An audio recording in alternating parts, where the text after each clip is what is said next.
नमो रत्नत्रियाय सराज आज पनि म राजेन्द्रमान बज्राचार्य बज्रयान हेल्थ टिप्सको 44औं एपिसोड लिएर तपाईहरु समक्ष उपस्थित भएको छु।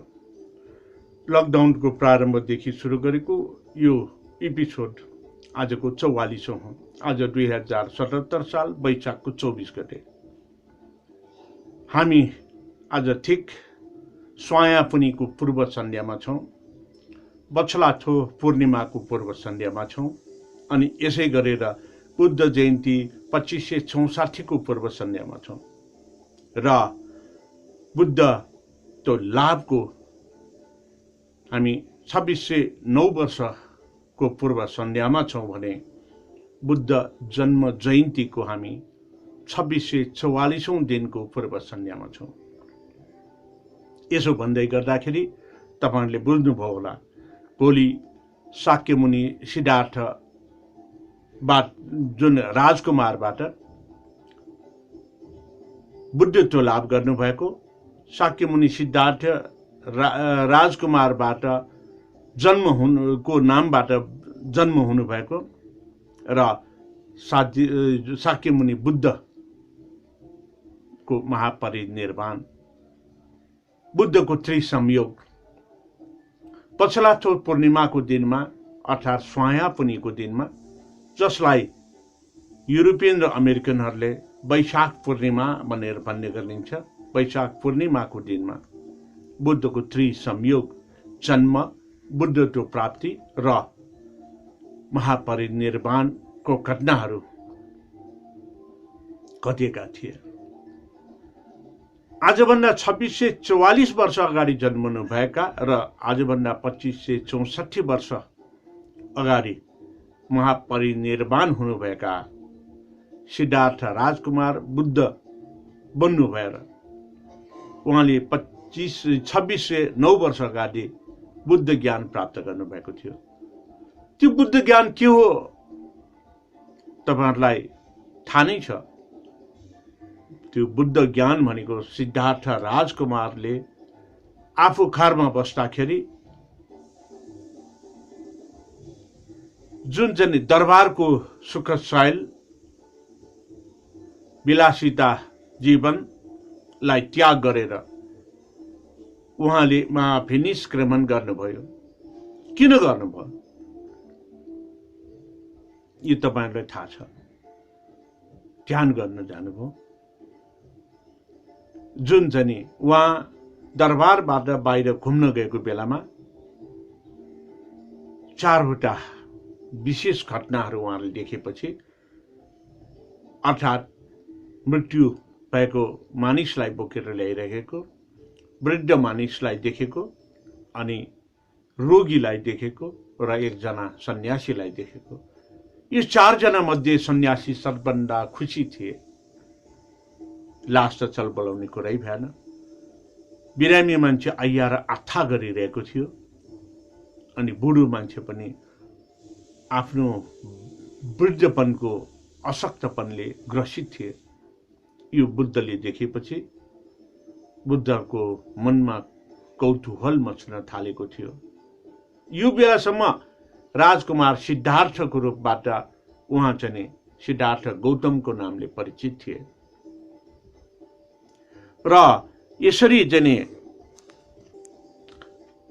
यसरी उहाँ राजकुमार सिद्धार्थबाट अनि यी चार घटनाको कारणले आफ्ना रानी यशोधरालाई र छोरा राहुललाई छोडेर उहाँ गृह त्याग गर्नुभएको थियो।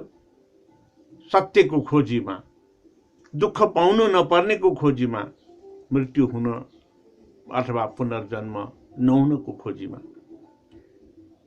उहाँले 29 वर्षको उमेरमा घरबाट निस्कनु भएर 35 वर्षको उमेर अर्थात् 6 वर्षपछि केही पनि ज्ञान प्राप्त गर्न सक्नु भएन। हात र छाला मात्रै बाँकी रहेको अवस्थामा त्यो ठाउँबाट निराहार जने ध्यानबाट उहाँले छोड्नुभयो र निराहार ध्यानबाट छोडेर फल जल र सुजाताको हातबाट क्षीर भोजन गरे पश्चात 6 दिनमा नै उहाँले बुद्धत्व लाभ गर्नुभयो। उहाँले खोज्न जानुभएको दुःख छ भन्ने कुरा उहाँ साक्षात्कार हुनुभयो।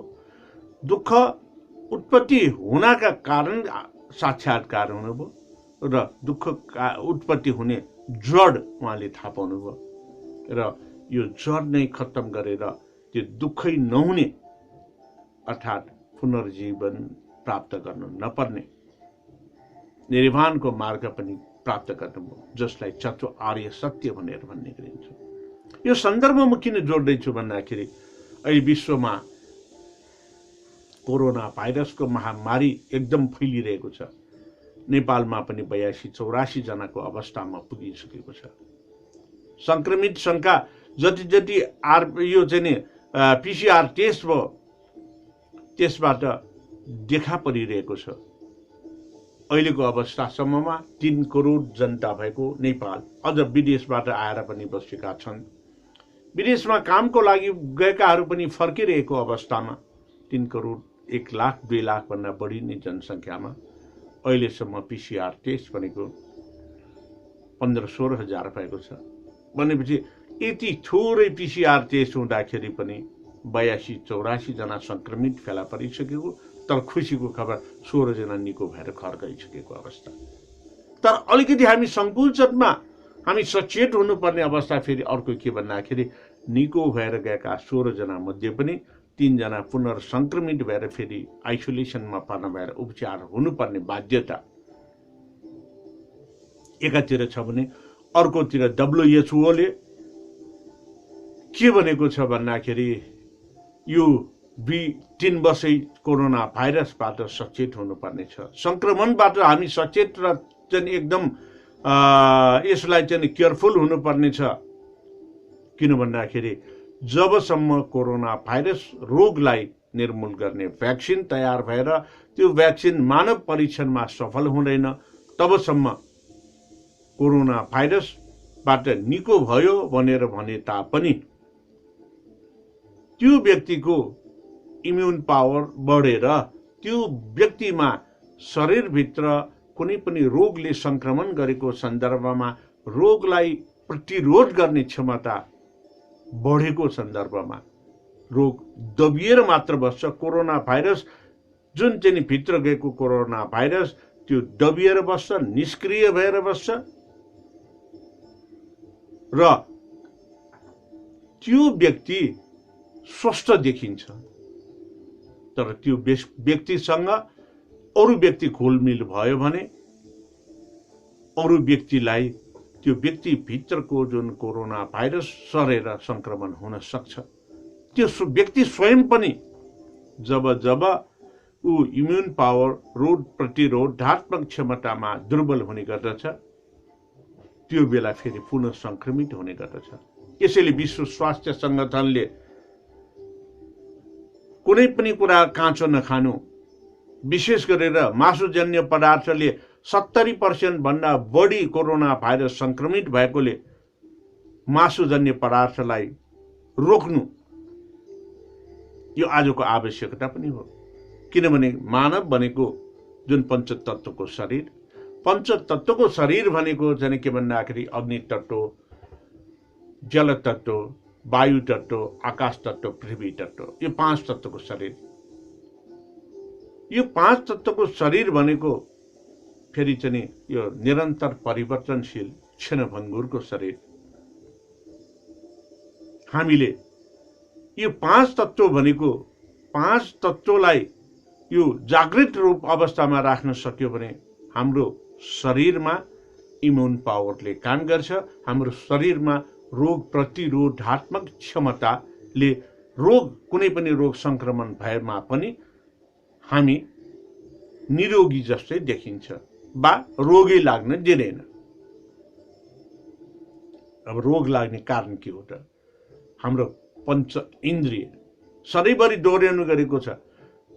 किन भन्दाखेरि अहिले यो कोरोना भाइरस लागिसकेपछि अथवा संक्रमण महामारीको रूपमा बढिसकेपछि, वर्ल्ड पेन्डेमिकको रूपमा देखा परिसकेपछि तपाईले हेर्नुभयो होला समाचार, टेलिभिजन, टेलिफोन, मिडिया सम्पूर्ण नै हात मिची धुनु भनेर चाहिँ बारम्बार चाहिँ यसरी चाहिँ हात धुनको निमित्त हामीलाई उत्प्रेरित गरिराखेको अवस्था छ।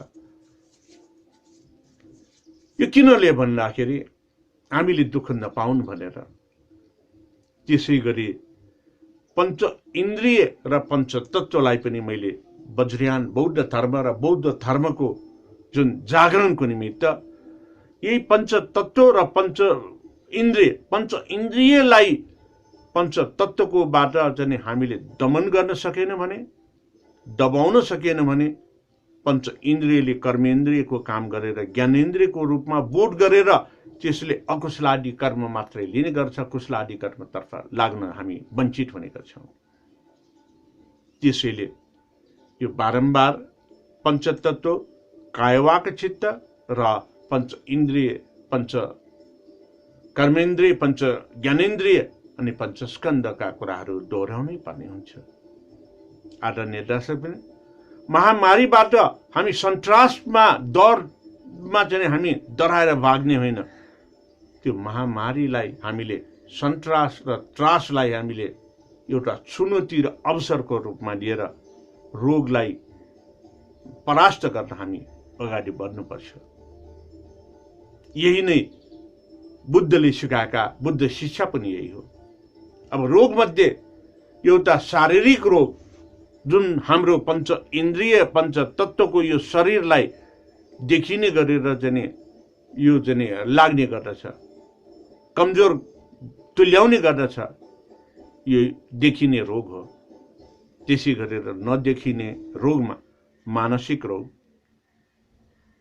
अनि मानसिक रोग भनेको मगजको रोग, मगजको रोग भनेको स्नायु प्रणाली उत्तेजित बाचने त्यो स्नायु प्रणालीलाई नियन्त्रण लिन नसक्ने चाहिँ रोग, अनि त्यो भनेको फेरि मन अर्थात् चित्तको रोग हो। यो मन चित्तलाई हामी जब जब व्याख्या विश्लेषण गरेर हामी चित्त शोधन गर्नेतर्फ चाहिँ लाग्न सफल हुन्छौँ, अनि हाम्रो पञ्च इन्द्रियबाट हुने कामहरू कि कुशलादि काम हुने गर्दछ, राम्रो काम हुने गर्छ, कि हामीले मध्यम मार्गमा रहेर राम्रो र नराम्रोको बीचमा रहेर यो शून्यता ज्ञान प्राप्त गर्नतर्फ लाग्छौँ। जब जब हामी शून्यता ज्ञान प्राप्त गरेर अगाडि बढ्छौँ, हाम्रो मानसिक रूपमा पनि सन्तुलित हुने गर्छ, शारीरिक रूपमा पनि कुनै रोग लाग्न दिँदैन, सन्तुलनमा रहने गर्छ। यो सन्तुलनमा रोगलाई राख्नको निमित्त हाम्रो हत्केला नै काफी छ। तपाईले यसरी हात मल्दै जनी बस्नुहोस्, सफा भएको हात, एकदम मिची हात धोइसकेपछि आफ्नो शरीरका सबै अङ्ग प्रत्यङ्गमा तपाईले यसरी ताप दिनुहोस् बिस्तारै। यो फुर्सद भएको समयमा तपाईलाई माइग्रेन रोग छ, जतापट्टि दुखेको छ, तपाईले यसरी चाहिँ ताप दिने गर्नुहोस्, यसरी ताप दिने गर्नुहोस्।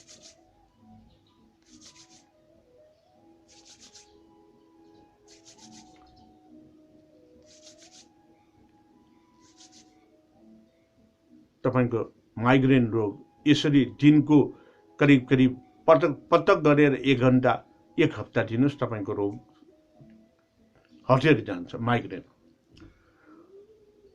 कथम कदाचित तपाईको कहिले जुनसुकै कारणले टाउको दुख्यो,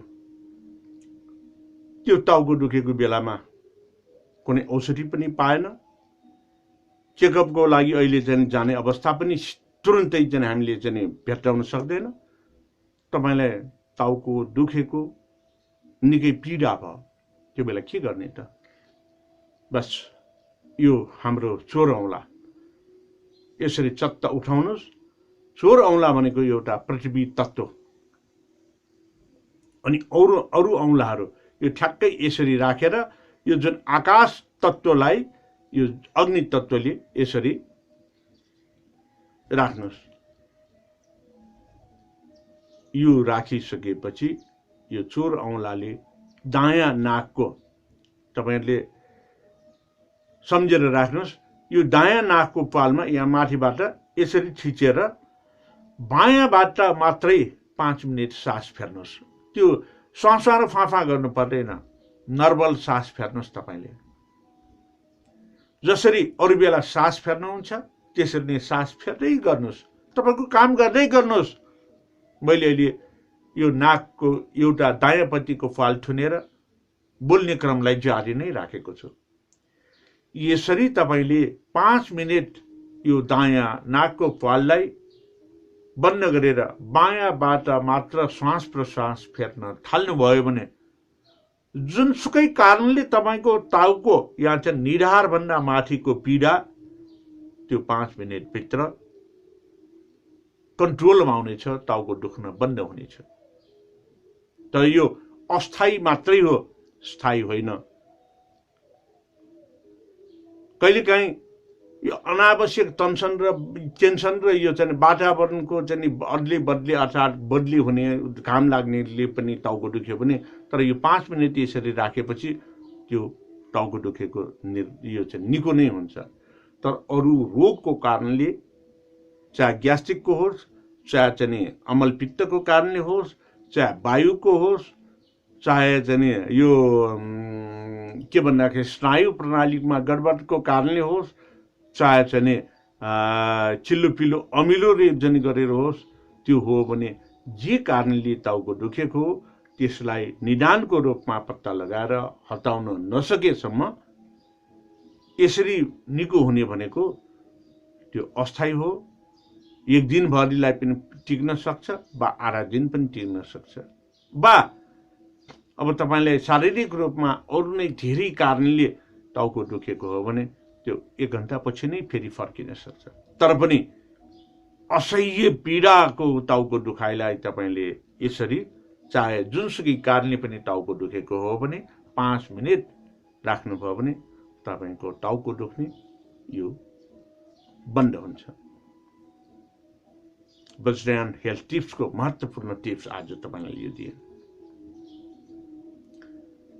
अनि अब यो कहिले के हुन्छ त भन्दाखेरि वज्रयान बौद्ध परम्परामा गुरु वज्राचार्यहरूले विशेष पूजा गर्ने बेलामा यो हातलाई यसरी चाहिँ गरेर न्यास लिएर अनि यहाँ चाहिँ यसो गर्ने र टाउकोमा चाहिँ यहाँ छुने, यो भनेको न्यास विधिको यो विविध प्रकारले अकुप्रेसर र औषधोपचार गर्ने तरिकाहरू हुन्।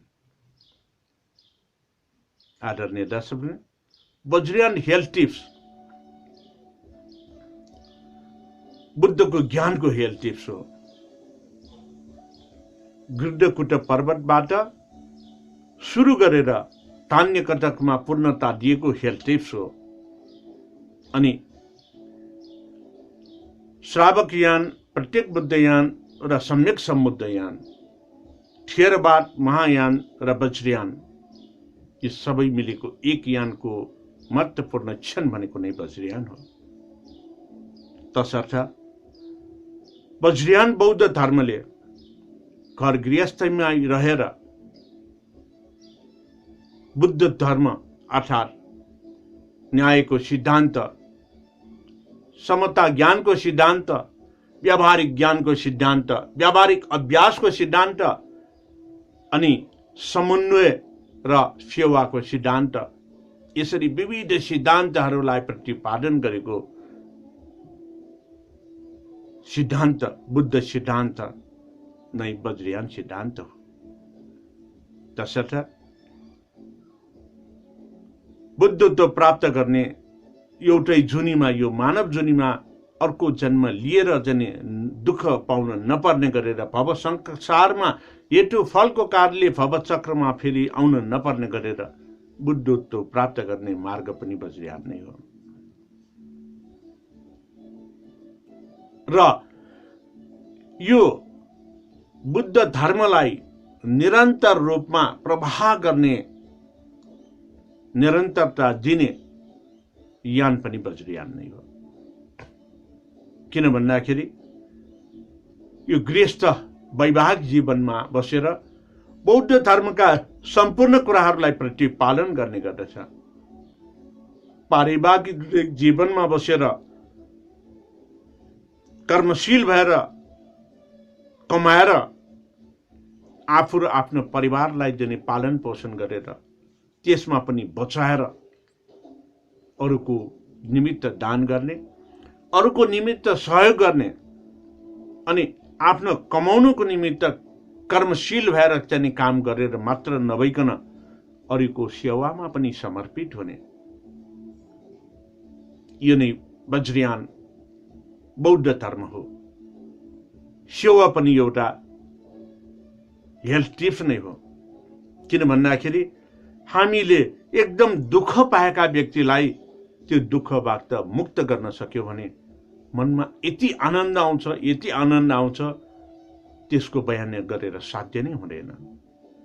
यो बयान गरेर साध्य नहुने भनेको नै के भयो त भन्दाखेरि मनको शान्ति, मनोरोग, मानसिक रोगलाई हामीले परास्त गर्ने हो। हामी हाँसी खुसी यो जीवन रहन्जेल बाँच्ने हो र मृत्युसँग साक्षात्कार गरेर मर्नु पर्छ भनेर ततेर तर हाम्रो सबै कामलाई निर्विघ्न रूपमा अगाडि बढाउने हो। यसरी बढाउँदै जब मृत्यु आउँछ, मृत्यु आउने बेलामा पनि हाँसी हाँसी मृत्यु वरण गर्ने हो। त्यसैले वज्रयान भनेको एउटै जोनीमा बुद्धत्व प्राप्त गर्ने सहज यान हो। वज्रयान भनेको एउटै जोनीमा बुद्धत्व प्राप्त गर्न सकिने छोटो यान हो। वज्रयान भनेको कोलाहलपूर्ण वातावरणमा, घर गृहस्थको समस्याग्रस्त वातावरणमा, जसरी यो पृथ्वी विश्व ब्रह्माण्ड समस्याग्रस्त छ, हाम्रो घर परिवारमा पनि त्यस्तै समस्याग्रस्त हुन्छ। किन भन्दाखेरि पुग नपुग भइरहन्छ, तर त्यसमा पनि ब्यालेन्सिङ गरेर मध्यस्थता गरेर मध्यम मार्गबाट अगाडि बढ्दै आफू आफ्नो परिवार मात्र नभनिकन सम्पूर्ण जीव र जगतमा विविध उपाय कौशल्यताको आधारमा सकेको बेला सके जति र सकेको अवस्थामा सकेको समयमा सक्नेलाई दुःखबाट मुक्त गर्ने हो। सकेको बेला सके जति सक्नेलाई यो दुःखबाट मुक्त गर्ने बेलामा मनको शान्ति कति आउँछ, मैले त यति गर्न सकेँ। कसैको पीडा, कसैको अज्ञानता, कसैको रोग, कसैको मानसिक अवस्था, कसैको आवश्यकतालाई जति सकिन्छ त्यति पूरा गर्दै जानु, त्यो जतिको सन्तुष्टि अरू सायदै कमै होला। तसर्थ पनि वज्रयान भनेको एउटै जुनीमा बुद्धत्व प्राप्त गर्ने मार्ग हो। तर यसो भनिरहँदाखेरि हामीले काम, क्रोध, लोभ, मोह, ईर्ष्या यो पञ्च इन्द्रियको चाहिँ कर्मेन्द्रिय ज्ञानेन्द्रिय हुँदै स्कन्धमा जाँदाखेरि हामी हेतु फल आर्जन हुने काममा लाग्नुभयो भने हेतु फल नराम्रो भएको खण्डमा यही जुनीमा वा अर्को जन्ममा पुनर्जन्म लिएर हामीले दुःख पाउँछौँ। फेरि हेतु फल राम्रो कुशलादि कर्ममा हामी जन्म हुन पुग्यो भने, जस्तो कि महायान बुद्ध धर्ममा बस्नेहरू तथागतचर्यामा बोधिसत्वमा रहेर जबसम्म यो संसारमा कोही पनि व्यक्ति, जीव जन्तु, जीवित प्राणीहरूले दुःख पाइरहन्छ, सम्पूर्णको दुःख हरण गर्न नसकुन्जेल, पीडा हरण गर्न नसकुन्जेल यदि यो जन्ममा मेरो मृत्यु भयो भने फेरि पुनर्जन्म लिएर पनि दिन दुखीहरूको सेवा गरेर दुःख हटाउनतिर लाग्छु भनेर प्रणिधान गर्नुहुन्छ। यही प्रणिधानलाई तथागत बोधिचर्या भन्ने गरिन्छ। यो प्रणिधानको तथागत बोधिचर्यामा लाग्नेहरूलाई नै बोधिसत्व भनेर भन्ने गरिन्छ। बोधिसत्व त्यसै भएर महायानका आचार्य गुरुहरू, रिम्पोचेहरू सबै नै पुनर्जन्म हुने गर्दछ। महायान बुद्ध धर्ममा एकजना व्यक्तित्व सिद्ध पुरुष आफ्नो देह त्याग गरिसकेपछि यस्तो यस्तो अवस्थामा फलानु ठाउँमा मेरो फेरि पुनर्जन्म हुनेछ भनेर भविष्यवाणी गर्ने गर्दछ। यही नै हो महायान र तथागत चर्या, बोधिसत्व मार्ग, बोधिसत्व चर्या। महायानीहरूले कहिले पनि महायान धर्मको माध्यमबाट निर्वाण प्राप्तिको लक्ष्यमा जाँदैन, तर उहाँहरू निर्वाण प्राप्त गर्न सकिने कुशलता क्षमतावान भने पक्कै पनि हो। किनभने बोधिसत्व भनेको बुद्धको एउटा क्षण हो। तर दुःख आफूले पाएर पनि अरूको दुःख मेटाउनको निमित्त लाग्ने भनेको नै तथागत बोधिचर्या हो। आदरणीय दर्शकवृन्द, कोरोना भाइरस एकातिर सन्तास छ भने यसले अपर्च्युनिटी, यति अथाह अपर्च्युनिटी हामीलाई दिएको छ भने नेपालकै सन्दर्भमा कुरा गर्दाखेरि पनि यो कोरोना भाइरस संक्रमण नहुँदा, लकडाउन नहुँदाखेरि भोक लाग्यो भनेर मागेर खानुपर्ने व्यक्तित्वहरू आज एउटा अवसर पाएर ल खाना आऊ हामीले खुवाइराखेका छु भनेर टोल टोलमा ठाउँ ठाउँमा खुवाउनेहरू प्रशस्तै देखा परेको छ। यो एउटा अवसर हो, तर यो अवसरलाई निरन्तर रूपमा कायम गर्न खोज्यो भने फेरि दुःख पाउँछ।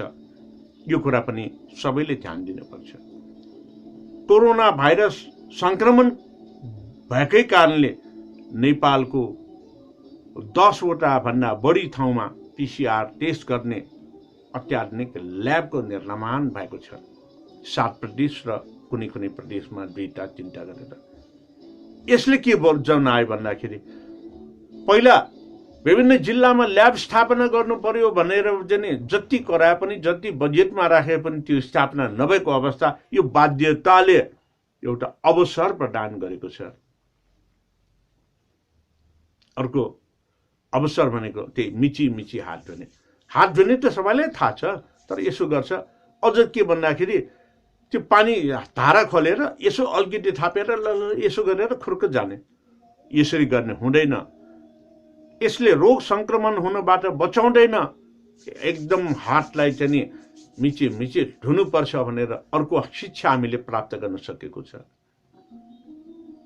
जसको कारणले कोरोना भाइरस मात्र नभइकन अन्य कुनै रोगहरू यो कोरोना भाइरस नियन्त्रण भइसकेपछि सिटिमिटी कुनै पनि रोगबाट हामीलाई चाहिँ सताउँदैन। अब यही अवस्थामा हामीलाई अर्को पनि सिकाएको छ, डायबिटिज, ब्लड प्रेसर, मुटु रोगीहरूलाई के सिकाएको छ भन्दाखेरि अहिले औषधि किन्न पाउँदैन। किन्नु पायो भने पनि छिट हामीले चाहिँ चाहेको अवस्थामा तुरुन्तै जान सक्दैन। केही भयो भने हामी अस्पताल पुग्न पनि गाह्रो छ भनेर हामी सचेत हुने गरेका छौँ। जुन सचेतनाको कारणले हामी के भएका छौँ भन्दाखेरि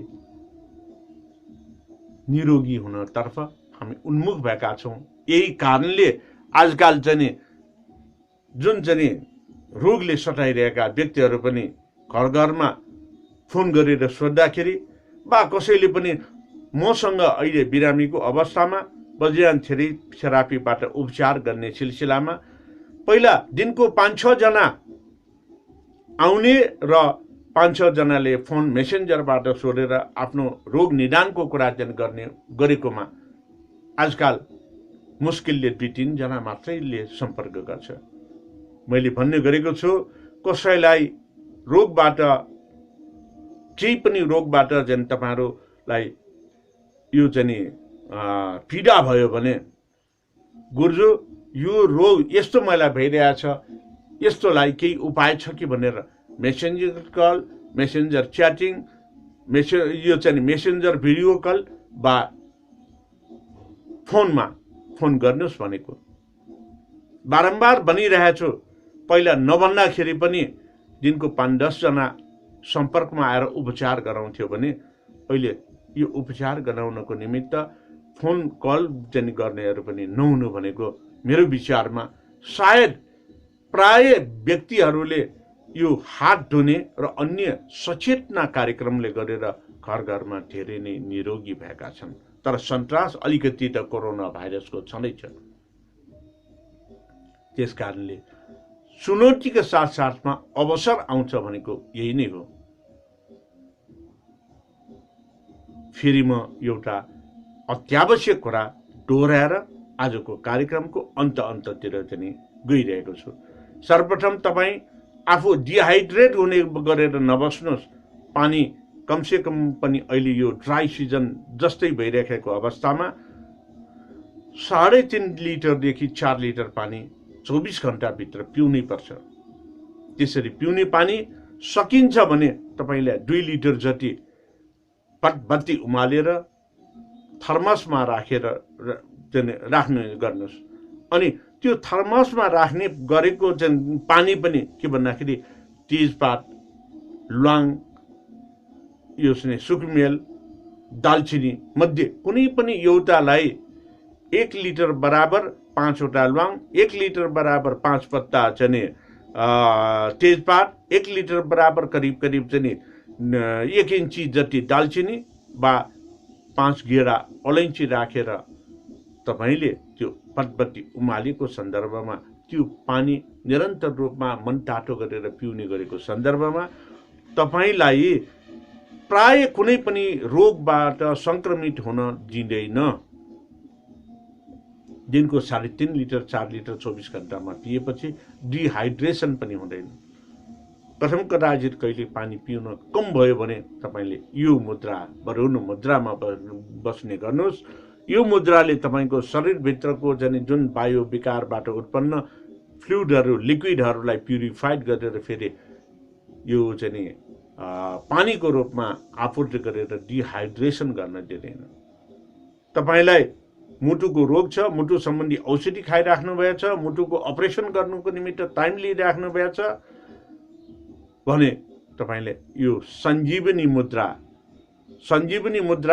तपाईँले दिनको 40 मिनट चाहिँ गर्ने गर्नुहोस्। तपाईँलाई दमको रोग छ, ब्रोन्काइटिसको छ, एस्थमाको छ र कोरोना भाइरस अथवा फ्लूको सङ्केतले तपाईँमा अलि श्वास पनि आएको छ, छाती दुखेको छ भने तपाईँले यो बुढी औँलाको नङ र मासुमा यसरी छोपेर बस्ने गर्नुहोस्। यो भनेको जुन अवस्थामा तपाईँलाई यो पीडा भयो त्यो अवस्थामा गर्ने उपाय हो।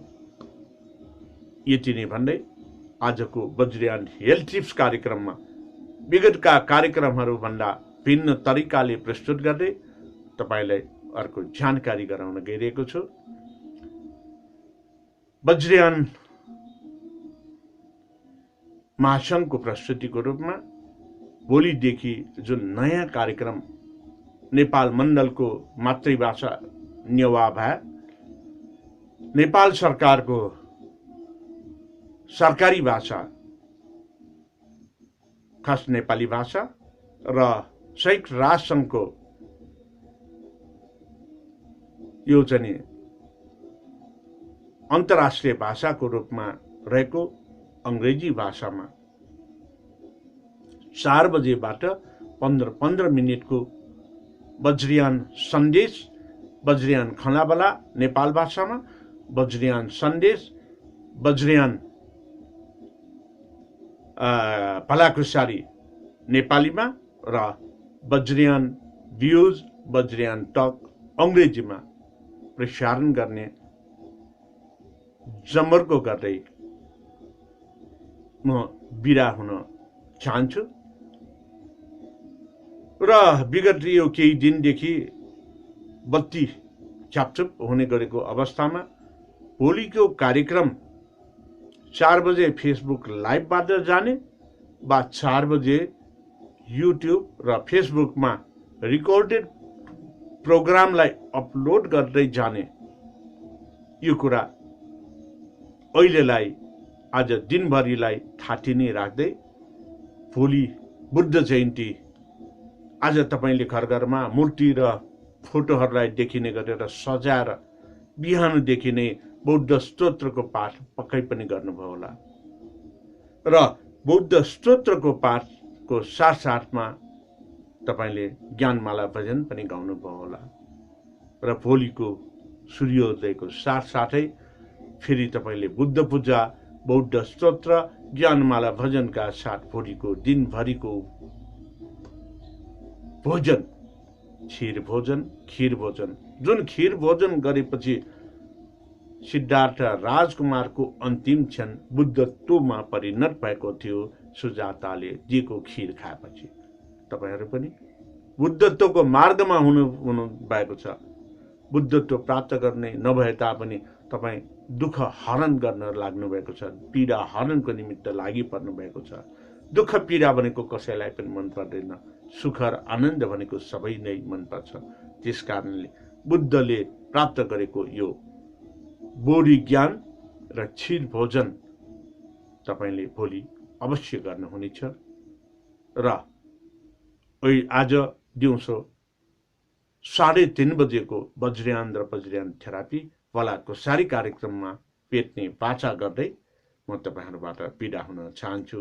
बाबटु सर्वमङ्गलम।